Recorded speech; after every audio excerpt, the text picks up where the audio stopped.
In the previous episode, the fascinating thing when it comes to food and health is that food is powerful, and recognizing that just because it is deemed healthy does not mean that it is healthy for you. One of the great things about being in the nutritional endocrinology program is to make sure that we customize, we individualize for the person.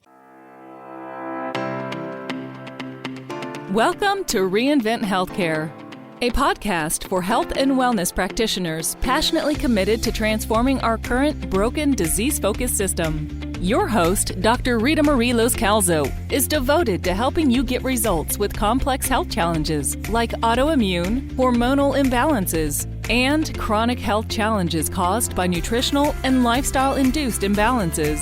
Here's your host, Dr. Rita Marie.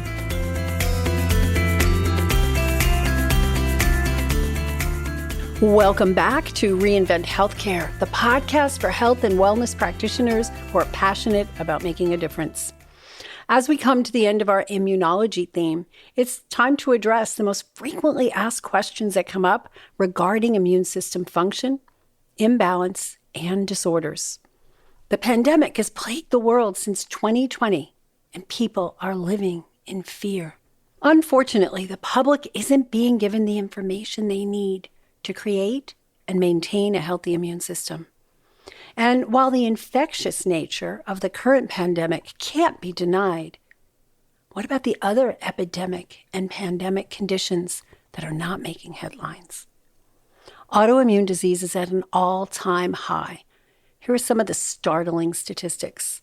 Over 624 million people are afflicted by autoimmune conditions.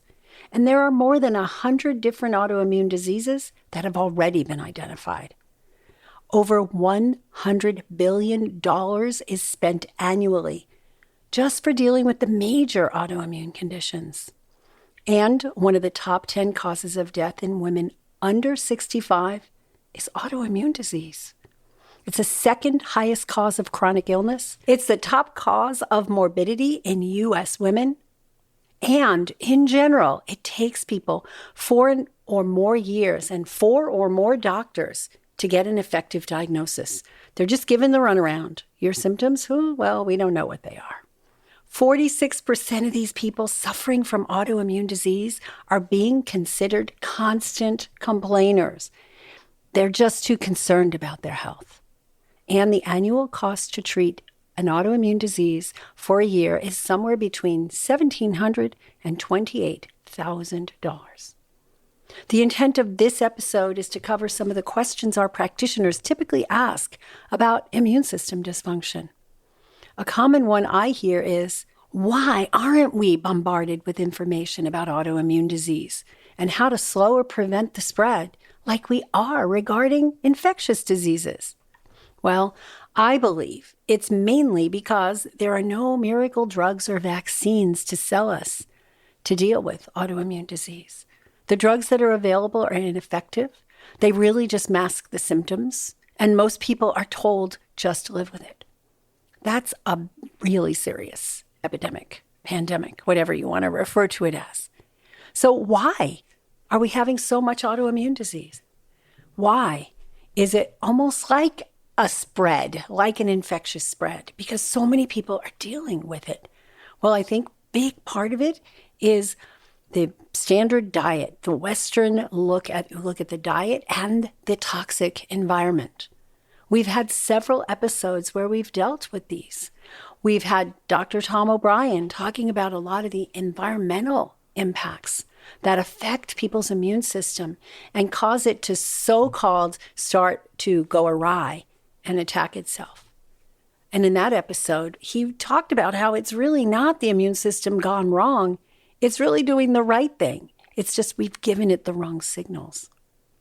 We covered a lot about the diet in the episode with Dr. Terry Walls and how things that are just considered normal parts of the diet are actually triggering the immune system to not function properly. So why is there so much autoimmune disease? because of our toxic environment, because of our toxic food, because of our toxic water, and because of our toxic emotions. People are constantly living in fear. They're watching the news. They're getting false information, and they're scared. And that stress is one of the triggers. So I recommend you go back if you've missed any of the previous episodes and listen in, because you can be empowered to help your clients, your patients, to avoid the ravages of autoimmune disease and even reverse them. So another question I get a lot is, could the current pandemic have been slowed if people had paid more attention to their diet and nutrient supplementation? I believe yes.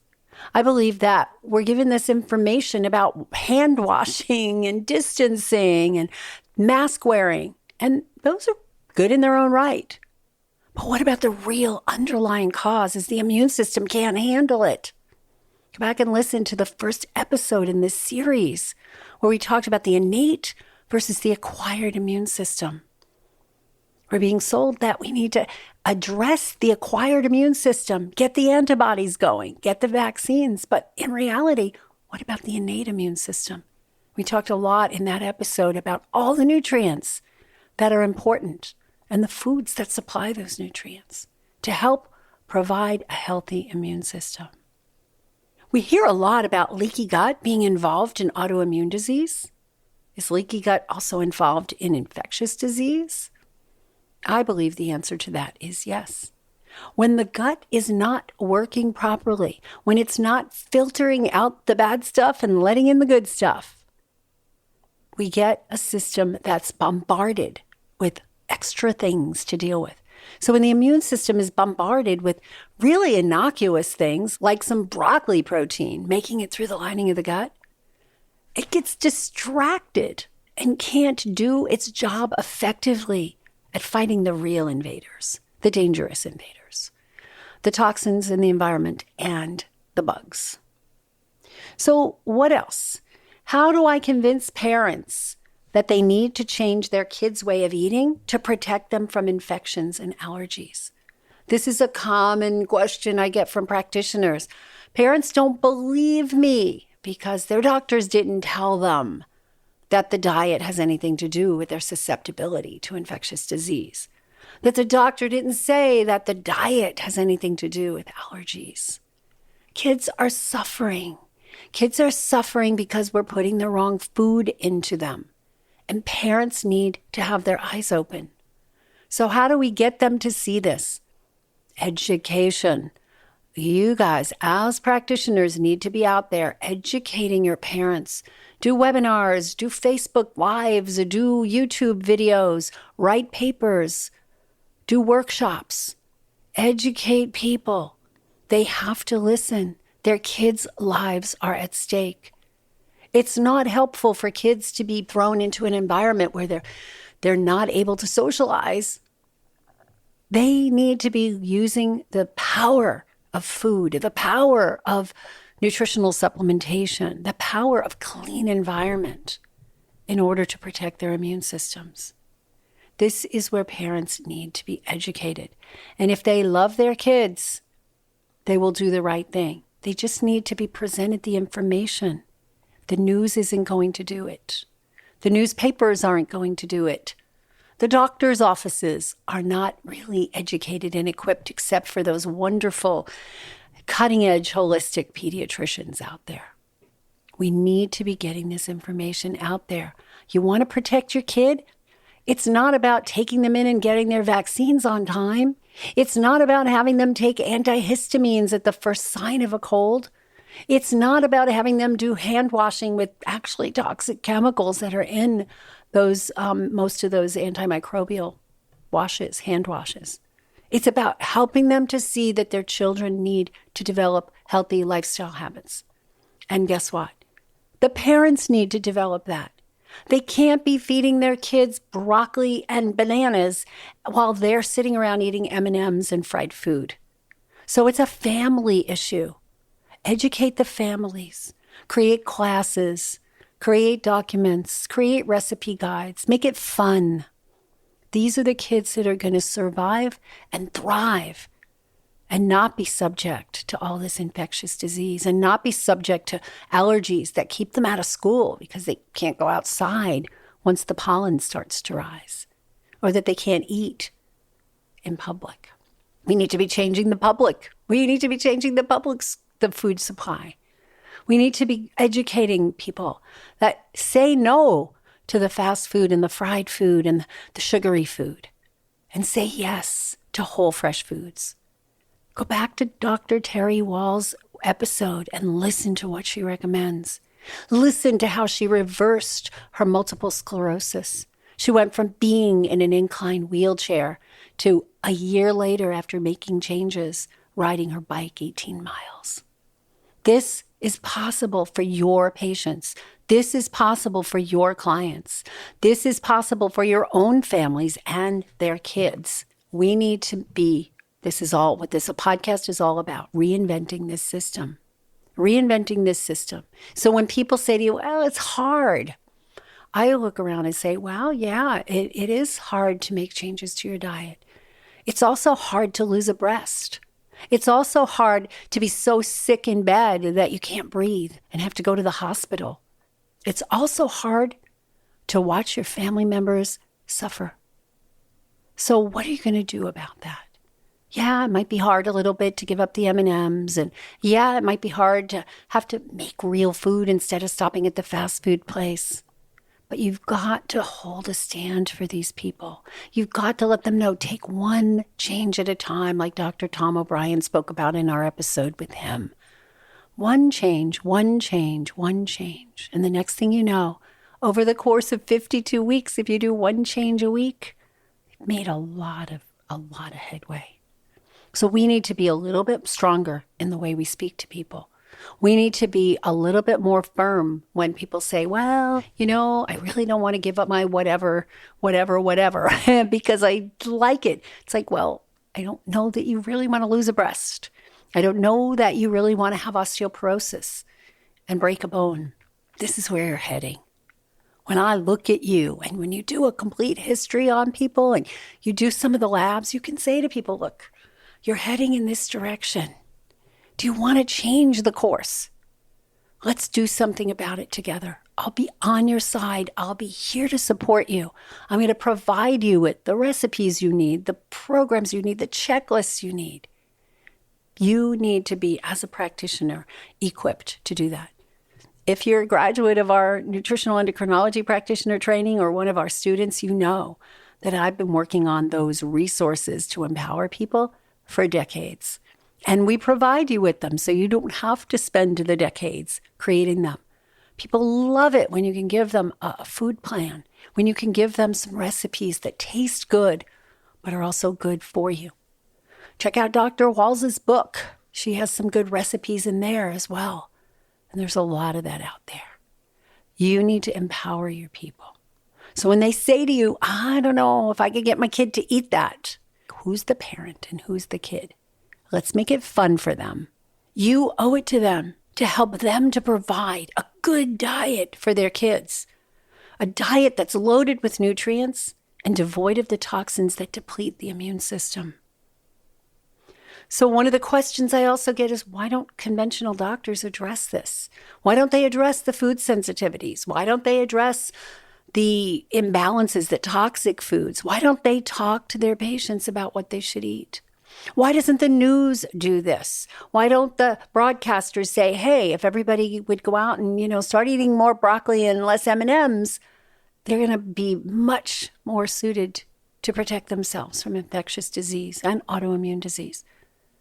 And the big why, the answer to that big why is it has to do with finances. It has to do with money. It has to do with who's funding it.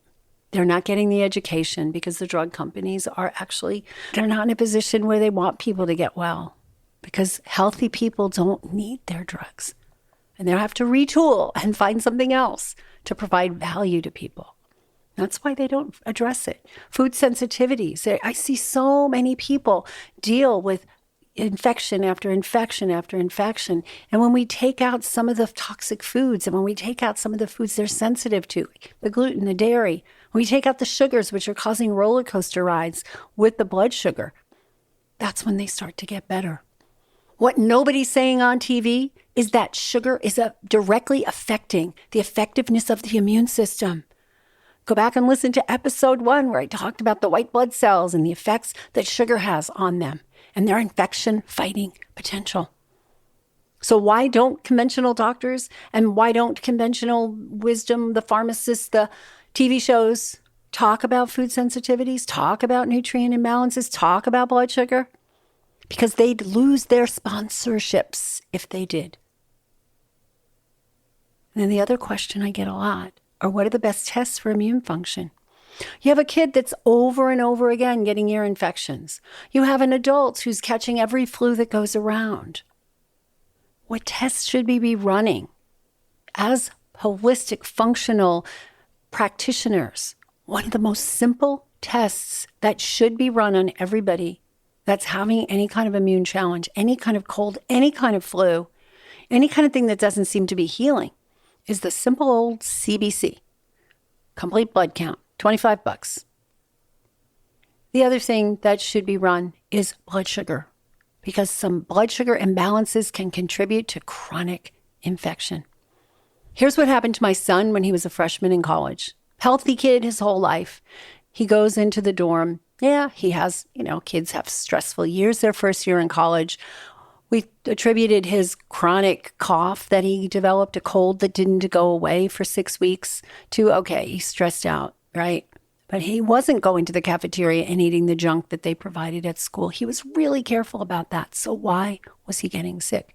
So he decided after 6 weeks to go into the doctor at the clinic there and find out if there was anything really badly wrong with him. And he only went in when he developed hives after all of this. He went in there and they looked at him and said, "Oh, you've got this rash. I wonder what it is." And he, from having looked at the internet, said, "I think it's a post-viral rash. I've had a cold for all this time." And what did they do? Did they take a test? Did they run a CBC on him to see if he had elevated white blood cells, depressed white blood cells? Did they run any of that? No. They wrote a prescription for antibiotics and steroids, which my son proceeded to just throw away because he knew that wasn't going to solve the problem. We sent him to an herbalist acupuncturist who said, if you're not better by Friday, we're going to run a CBC, but here's what we're going to do now. Put him on some herbs, did some acupuncture, and it boosted his immune system enough. Well, long story short, we ended up finding out why he couldn't get rid of that cold. His room was mold infested. The air conditioner had dripped. When we went back in to help him move out after that first year, the rug was soaked. There was a mold stench in his room, and that was what caused his immune system to go down, right? But nobody asked him that. Nobody in the conventional medical world asked him that. So you, as a health and wellness practitioner, whether you're a health coach, whether you're a nurse, whether you're a doctor, whatever you might be, you're working with people to help them get their health back. You owe it to them to ask the right questions, to know what right labs to run, and to help them support their immune system through diet and lifestyle. Okay? Last question I want to answer. People ask me this all the time, and your clients are going to ask you this all the time. Okay, so I get it that food is important, but what supplements should I keep on hand in case I or somebody in my family gets sick? And the answer to that is, it depends. So in the first episode, we talked a bunch about the nutrients. So the stuff that I recommend that everybody have on hand is vitamin C. I prefer powdered buffered vitamin C because it's easy to dispense. It's hard to get a 3-year-old to swallow a pill. I recommend vitamin D because vitamin D and vitamin A, and I like liquid micellized forms the best because you can, again, titrate the dose, especially when you're dealing with little kids. And those D and A and C are so important for immune function. So I recommend everybody have those on hand. I recommend that they have on hand some sort of herb that is really potent for supporting immune system. An echinacea. Golden seal is kind of endangered. So, you can have golden seal if you have access to it, but Oregon grapefruit works really well. I always have tinctures of those around, just in case. right? What else can we have around? Quercetin. It's a good antihistamine type of herb, and it works really well with the last one I'll mention is zinc.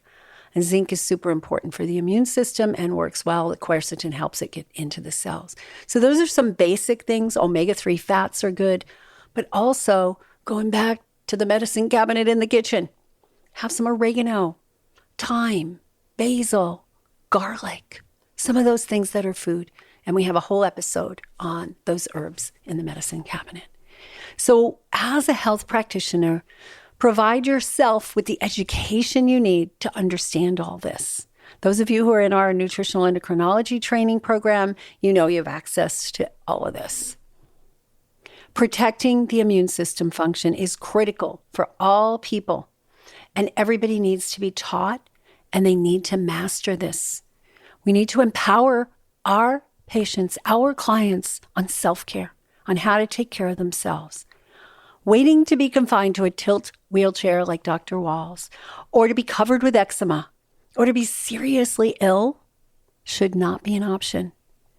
We want to teach people how to prevent these things from happening, how to support ourselves. And in the event that something does happen, because we can't be perfect, then having some of those nutrients around and some of those herbs around to help boost our body's ability to handle. Protecting the immune system needs to be part of the daily habits. And that's what we've been teaching in this series. Diet choices. Like Dr. Terry Walls says, at least 9 cups of veggies a day, along with fermented foods. Avoiding things like gluten, dairy, and sugar are mandatory, not optional. And it's up to you to educate and empower your clients. Teach them about the danger of plastics and the toxins in their personal care products and all the things we discussed with Dr. O'Brien. We have the power to prevent needless suffering and to empower people to make the diet and lifestyle changes that will improve and possibly save their lives. The more you master the art of using functional nutrition principles and whole toxin-free foods to balance body functions, the greater success you're going to have in your practice and empowering people to achieve their health and wellness goals. And I don't know about you, but that's what I'm here for. I think it's what you're here for too. This will lead you to have a thriving and fulfilling practice where you feel great at the end of the day because you're changing lives for the better. So remember to download the Immune System Guide to access all the charts and various resources we've been talking about at www.reinventhealthcare.com/immune. Go back to previous episodes in this theme and download the gifts that our wonderful speakers have offered us. And if you have any questions that you want answered, simply click the Ask a Question button on the top navigation on the reinventhealthcare.com site. And until next time, shine on. Thank you for listening to the Reinvent Healthcare podcast. Join the movement of practitioners that are guiding people to actually get well rather than covering up their symptoms. Connect with us at reinventhealthcare.com to access resources and tools that will empower you to create a thriving health practice.